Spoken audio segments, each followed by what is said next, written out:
Well, hello YouTube, it's me, Fortmaster, and welcome back to another Fred Johnsy reaction. If you don't remember who that was, I reacted to a previous video where he talked about the Mikaeli ARG. So if you don't remember, again, you know, the Soviet guy hitting metal 17 times, that turned out to be some sort of weird computer simulation or something like that. Well, the ARG continued on, and Fred here is back with more discussion talking about what is actually happening in the ARG. So I remember I watched like a few of the updates after I watched the original video here, but evidently, you know, it has been going on, you know, still. So, and I've kind of fallen off the bandwagon just because, you know, there are other things to watch. So, I mean, I very much like to have, you know, all-in-one sort of just lore videos trying to figure out what's even happening in the first place. Because, like, from what I saw, like, it turned out, if I remember correctly, I think, like, the game show host that was in the simulation, he was also, you know, another guy trapped in the simulation. And I think he was able to communicate with his friend in the outside world through, like, a TV or something. And, like, the boss's wife was able to go in again, I think. And, like, the woman who had trapped the boss in there initially was put into the same simulation, but they turned her into the Rock Eater from Neverending Story. Like, nuts. The entire thing was nuts. And now I'm just really curious what that original, like, what else was going on in that original game show where that was the footage they were able to pull from. Honestly, I mean, I just can't wait. Let's actually get into this and see what's happening. So, yeah, of course, as always, original video is linked in the description if you haven't seen it for some reason. Corner video will lead to my Let's Play of the day, and yeah, with all that out of the way, let's get this thing started then, shall we? Mikaeli. Yeah, I remember. I watched it. Welcome back. At the end of Chapter 1, which ended on day 69, Samantha Pemford was forcefully placed inside of the simulation by Mikaeli, who had been trapped in there himself for over 2 months before this. And with the tape reports being titled Death of Samantha Pemford, it's safe to assume that something brutal was in store for her. Resuming 3 days later. On day 72, we are back inside the simulation with our game show host, who expresses that he misses Mikaeli before we see Samantha enter the game, who had been placed into the simulation as as the Rock Eaters, or rock biters, I forget. An ugly monster. Upon entering, she tries to use admin privileges to leave the game. However, her attempts are unsuccessful. And during this interaction, we finally learn the name of the game show host. Sasha, which makes my job a whole lot easier. Sasha then begins to understand that since Sam is stuck with him, that neither of them will be able to escape. However, before he is able to panic, Samantha says there is one more thing they can try that Michael is unaware of. Day 75 begins with a note for investigation team. I have been informed by the FBI director that case files 0 to 36 have become some sort of inside joke to the investigation team. Please be aware that there is nothing amusing about a man hitting some metal 17 times. Making jokes about classified material could lead to dismissal, and you can't say fairer than that. The investigation team that this note speaks of is referring to the audience of the Instagram page, as many of the commenters were making jokes about the videos they were watching, such as, too much lore, not enough hitting metal. How was he able to refuse 5 pictures of motorcar? I would have instantly caved in. And many more. Case report 17623. Death of Samantha Pemford, File 75, External 4. This recording is labelled as complete, telling us there is nothing missing from the tape. We then cut to an archived phone call between Mikaeli and another high-level employee at Vale, Linda. Hello, Michael. How are you feeling? Linda, I am feeling like I'm going to punch a wall. Lovely. And how can I help with that? Lovely. Tell me why the contents of Vault 3 is missing. So, Vault 3 was opened on January 20th. How can... Oh, and then 2 days later, it was opened again. From the inside. It's a bit weird. The source is gone. Oh no. That's a shame. Without the source, this company is nothing. I just like how she's just completely nonplussed about this entire thing. It's like, the source is gone. Oh no. Well, okay. I'm sorry about that, dear. Well, that's not true, Michael. You can still make those mouse maps. Linda, find the fucking source. Okay, yeah, I'll get on that today, Michael. Is there anything else I can help you with? During this phone call, we learned that the contents of Vault 3 at the Vale Company building are missing, the same vault that had its passcode stolen by Samantha on day 51. And despite Michael's concern for the missing items, Linda seems completely unbothered by the situation. Yeah, exactly. As if she does not want Michael to find them. Michael refers to this item as the source, and while we're unsure exactly what the source is, it's safe to say that it was likely stolen by Samantha after she obtained the vault code. I'm sorry, but like, I know it's purely just by his pronunciation, but whenever he says source, it's like, I just think of Gordon Ramsay. Where's the lamb sauce? And it seems to me that she is intentionally trying to sabotage the company due to some unknown motive. The lack of care that Linda shows towards Michael's concerns also tells us more about his reputation at Vale, as it appears that he is disliked by a fair number of his workers, which may be linked to the neglect he is known for showing towards his employees that we learned about on day 49. Yeah, I remember that.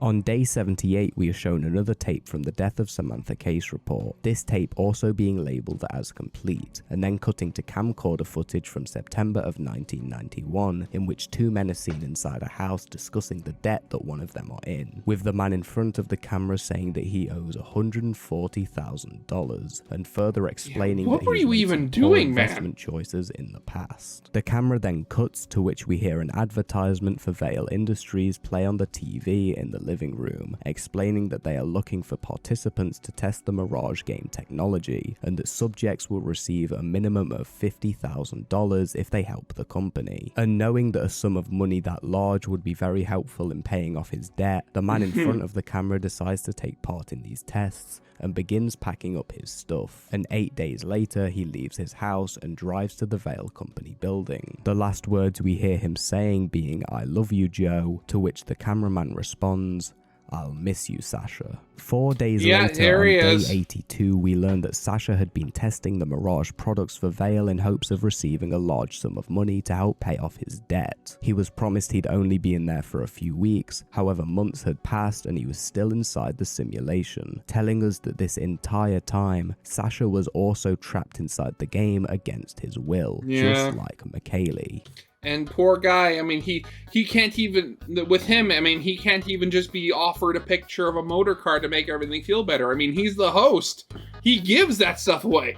Which changes our perspective on this situation entirely, and makes his reaction to Mikaeli finding a way out much more upsetting, as he was terrified of being left alone in there. And since the promises told to him had been broken, Sasha finds it difficult to trust Sam, who wants to work with him to escape the game. Samantha begins to explain that when the game updates, it becomes unstable, and that when it does, they might be able to make it crash. And during the explanation, text appears on the big screen asking the player to leave a review of the game for Byte magazine. And seeing this as an opportunity, Sasha sneakily leaves a review during the conversation which reads, "Help me, I'm stuck inside the simulation. Sam is not to be trusted." The review is then submitted, yeah, I remember and Sasha that. lies to Sam, saying that they should work together, and the video ends.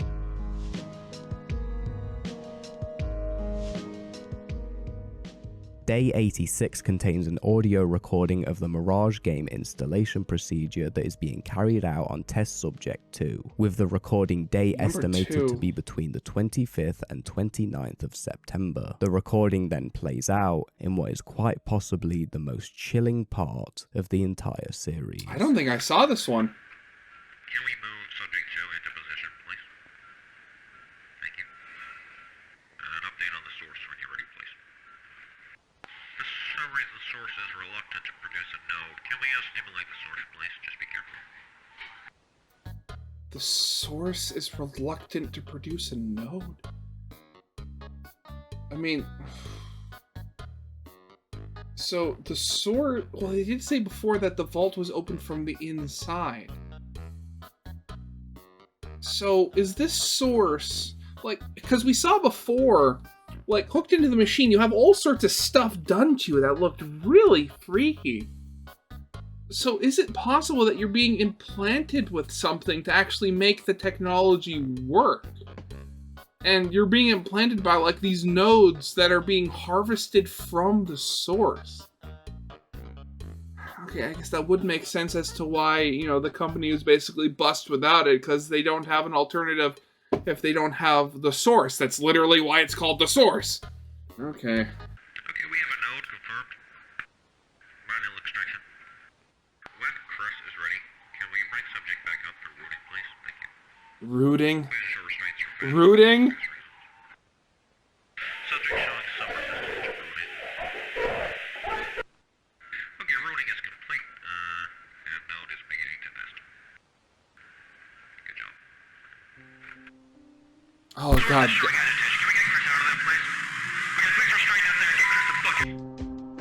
During this recording, Rooting. we Oh, learn God. Is it like some sort of weird plant monster or something like that? Oh, God. Or alien. Oh, this is going to be horrible, isn't it? few things. First of all, what we are listening to is most definitely audio taken from the surgery stage in Vale's product testing, as we hear the words node, nest, and routing. 3 phrases that were used in the informational video from day 54 to describe how Vale modifies the human brain during surgery to install God, a yeah, large game right, into those. their subjects. We also learn more about the pain caused by this procedure, as throughout this recording, the subject is heard screaming in agony during several moments throughout the surgery. And the surgery itself is possibly making the subject vicious, as the voice we hear screams out, "Restrain that thing," and "Get Chris out of there." We know from the informational video that Chris is the name of the surgeon, and the audio we hear may suggest that subject 2 had become a threat whilst undergoing surgery. However, as we have no visuals to go off of here, we aren't entirely sure. And that moves us on to day 89. God, what is this freak of nature that they have?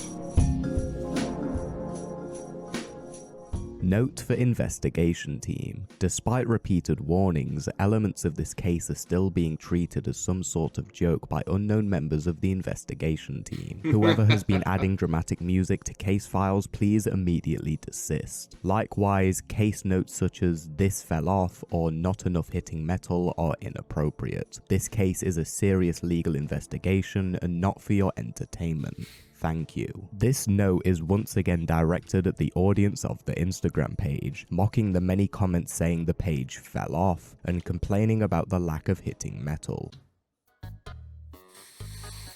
I mean, people like that, they have to accept when, you know, something has grown larger than themselves. It's no longer just about hitting metal.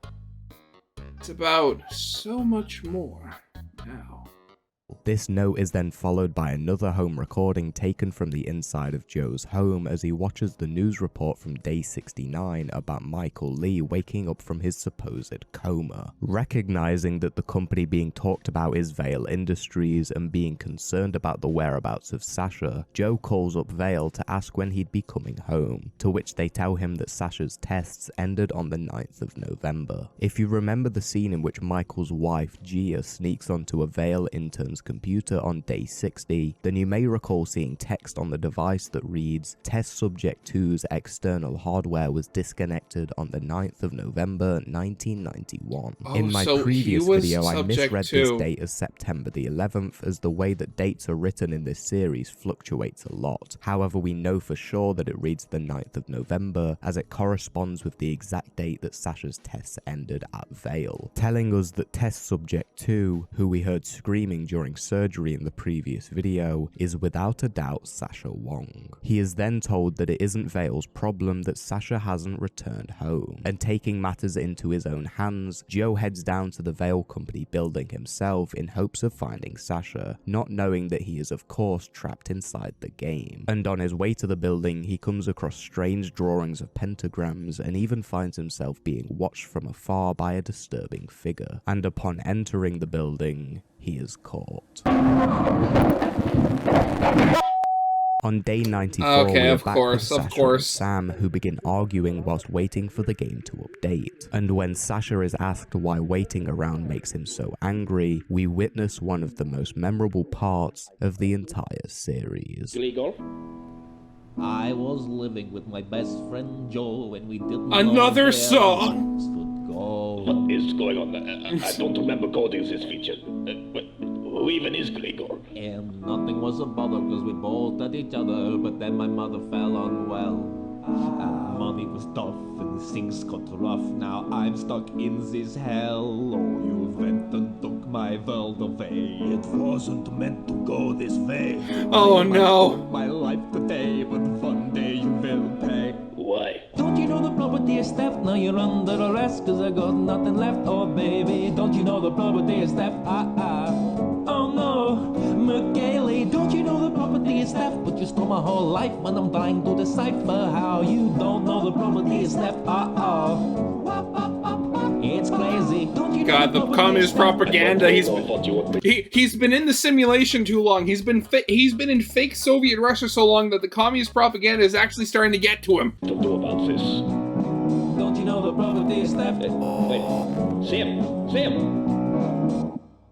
And Sam's gone. Oh, During wonderful. the second musical number of the series, more lines of code are displayed on the big screen that read as follows. Game receive external command extract player. If command equals extract player, self-validate command. Player is extract equals true, extracting player. The code here tells us that Yeah, the so game somebody received a outside command from wanted an her outside out for a source that time. forcefully extracted Samantha from the simulation. And despite not knowing who entered this command, we know it would have been performed by someone with the correct admin permissions, likely a high-level employee at Vale. We also Or, you learn know, the during owner of the performance company. the song that Sasha's mother fell unwell whilst he was living with Joe, and that money became tough because of it, which is likely one of the reasons he ended up in so much debt to begin with and decided to partake in the Vale testing. And with that being all the information we can gather from day 94, let's move on. Day 103 plays out much like another informational video, with a collection of text appearing on screen telling us a variety of info. The text in question reads as follows. Entity Z002703, Entity? to be referred What? to from this file onwards as Neridian. Possible Neridian architecture based on sonic analysis of Zoo File 1. Okay, so we're dealing with some sort of, like, alien culture or something like that? What is this? We are then shown three images, architecture A, B, and C. However, unlike A and C B, is just C static, for whatever okay. reason displays a single frame of static, and whilst displayed, a high-pitched ringing can be heard accompanying the strange image. It isn't very clear at this point what Neridian architecture is, however we are shortly introduced to the phrase Neridian nodes as well. This leads me to believe that these images display changes made to the human brain after having Neridian nodes inserted inside them during surgery. However, the following text shows that the insertion of these Neridian nodes may not always be intentional, explaining growing concerns about the possible nesting of Neridian nodes inside of FBI agents. Then displaying the agents they believe have been infected. The three FBI agents shown here are actually Instagram profiles, all of which follow the official Metal 17 Oh no, the ARG's growing. Posted. Every account displayed here has made comments on previous videos, all of which garnered a decent amount of attention. On day 94, FBI Agent 1 Milk V97 commented 7 days without investigation, a reference to how the account stopped posting daily after day 79. The comment received over 3,000 likes and over 40 replies, some of which were responded to by Milk V97, and the entire interaction between these profiles goes as follows. 7 days without investigation. The game could update at any time, so we could just be waiting around for 5-10 years. 9 now. It wasn't meant to go this way. Sir, you're infected. Seek help. They are trying to frame me. Don't believe everything you see. This is a conspiracy beyond your current understanding. Those who seek truth will find the answers. Okay, so Okay, so now if I was only just watching the videos, I would have never seen this. Oh god, ARGs, why do they have to be so complicated?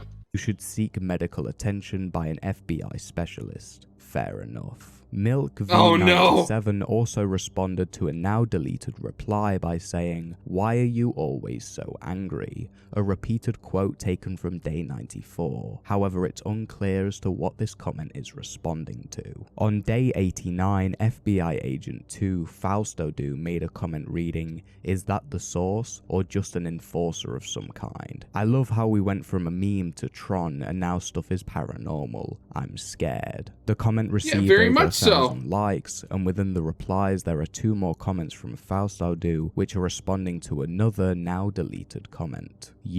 There's only one thing you can say at times like this. Fair enough. This account then made 2 comments on day 103 that read as follows. It's Fair growing. enough. I think this is going a bit too far. Gonna step down from Instagram for some days. I'll keep you guys in the loop.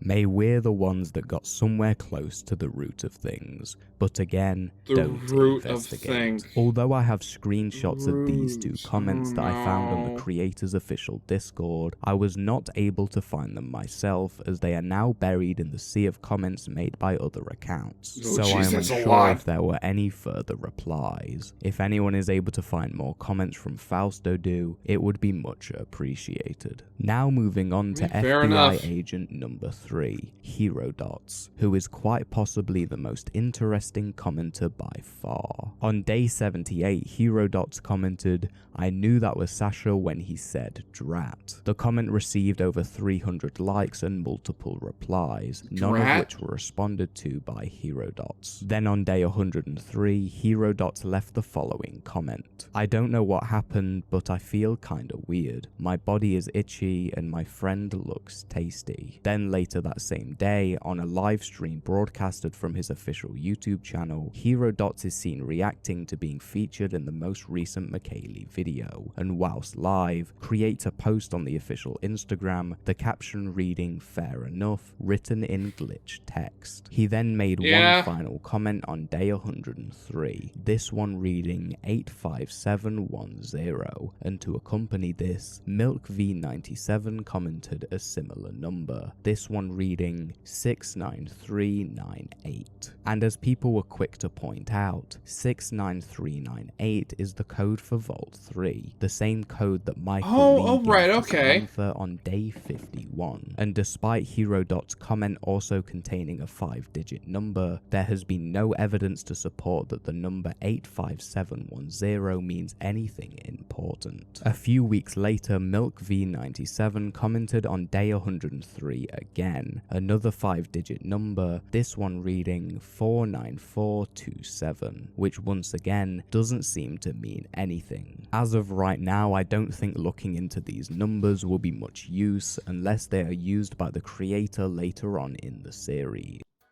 It's always good to just keep planting seeds that you can pull from, but like, so the second one is like the vault code. I mean, is there some sort of like fake website that people haven't found yet where you can actually like input these numbers as like a code or something?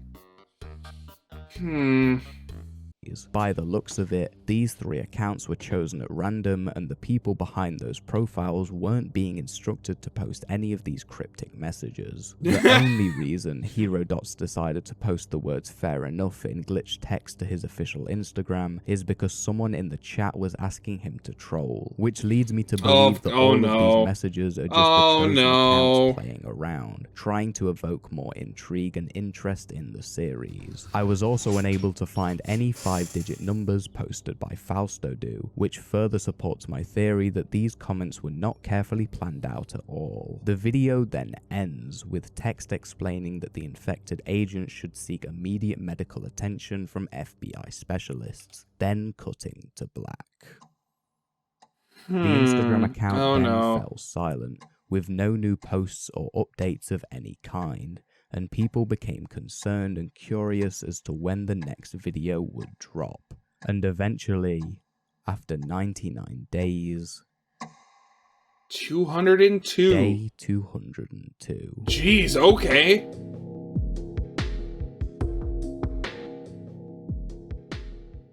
On But I day am very alone 202, inside. Sasha resumes the show, having been alone since Samantha was extracted from the game, and whilst talking directly to the camera, the phone rings, causing him to answer it. And when he does, we hear the voice of Joe and the Vale agent that caught him on day 89. The agent threatens Joe, accusing him of trespassing on Vale property, to which Joe says he was simply trying to find Sasha and didn't mean any harm. And hearing this, the agent tells him that they spoke to Sasha and that he left a message for Joe, but it's very clear upon hearing the message that it has been staged for this exact purpose, to trick Joe into believing that Sasha is okay and not in any danger, with Sasha saying, "That's not me speaking, don't believe it." And cutting to more camcorder footage taken by Joe, we see him get placed inside of a cell where he is told to stay for 12 hours, and he is given a magazine to use for entertainment. And getting a glimpse of it, we can see it says Byte magazine, Oh, the hey. same magazine that Sasha left a review for on day 82. And moving on to day 204, it's clear that Joe had found the review. Oi,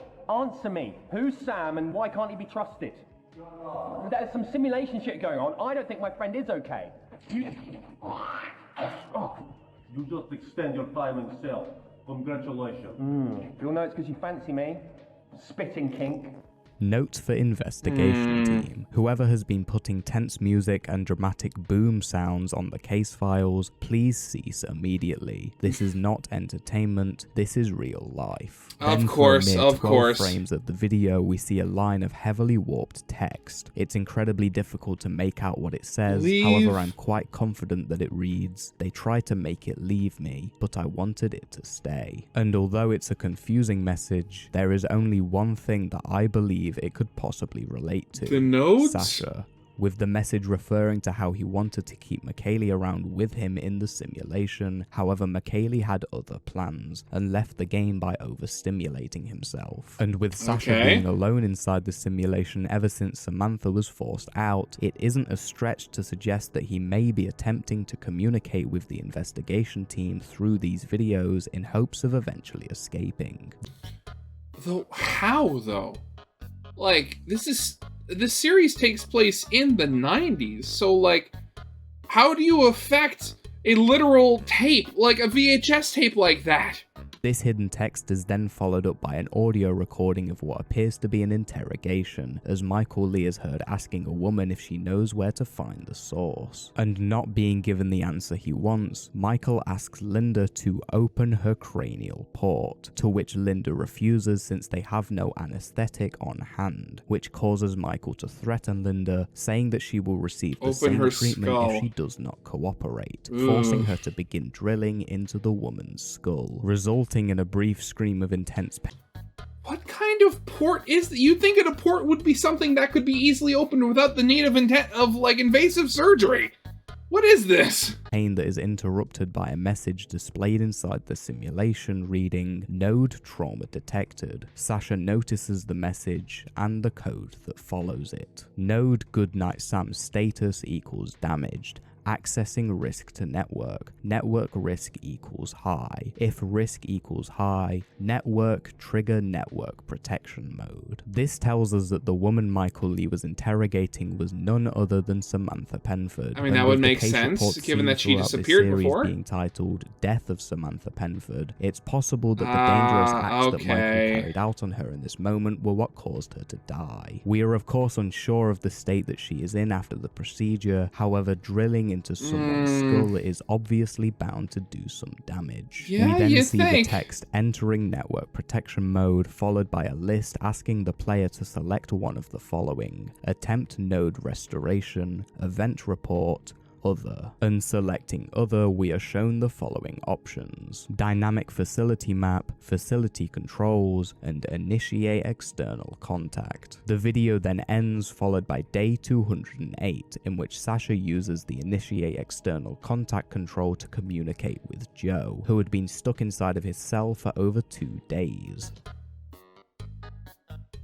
One, how did he... get in contact with the TV? And where did the TV come from in the first place? And after catching up with each other, Sasha says that he found a way to unlock the cell. However, it would be risky to let him out as it would result in Joe getting caught. But after tracking the guard's movement using the dynamic facility map, Sasha predicts that in about 5 hours there will be a gap, allowing Joe to escape the building if he is quick enough. Using the map, we are also able to get a good look at the layout of the Veil Company building, with a large amount of the map being taken up by Vault 3. The vault used to store the source before it had been stolen. The conversation is then interrupted by a line of text reading, "All agents be aware that Neridian is still uncontained and poses a threat to humanity." And paying close attention, we can spot some more hidden text that appears for a single frame and reads, "No, it doesn't. It's friendly." And with that, we have reached the end of the most recent part in the series as of now. Unfortunately, there haven't been any new videos posted to the account in almost 2 months. I was waiting around hoping that more would be posted while I made this video so I could cover more of the series in this part.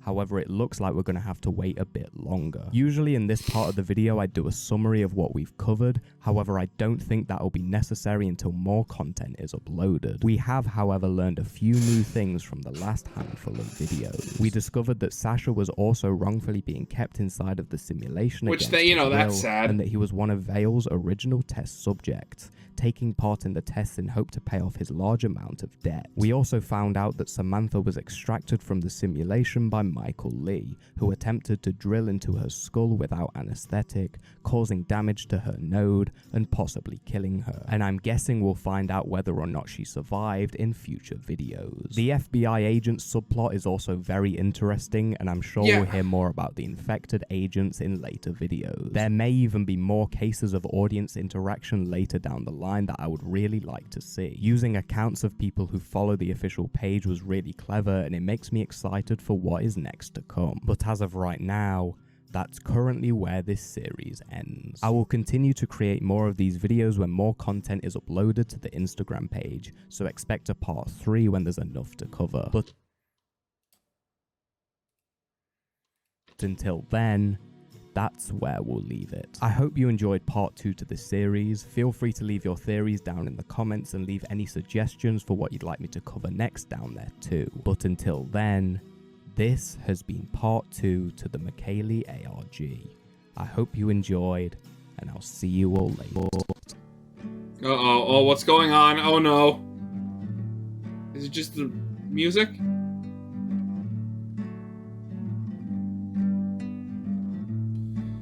Oh, I swear, this whole thing. And to think that it all started with just a funny little video edit making fun of, like, Soviet Russia and stuff like that. Which, I mean, in the beginning, did it start out as, like, a whole ARG? Or was it only something that really started after they'd been posting the same joke over and over again for a number of times, and then they started seeding in other things with it? I mean, because I could very much see, you know, either being true. You never know. Obviously, I'm going to keep a track on, you know, Fred Jonesy to see if he puts out another video on the ARG, because I very much want to see what's going to happen to it, you know, in the future. So yeah, I guess with all that out of the way, I hope you guys liked. If you did, leave a like, subscribe if you have not, and I'll see you guys later. Goodbye.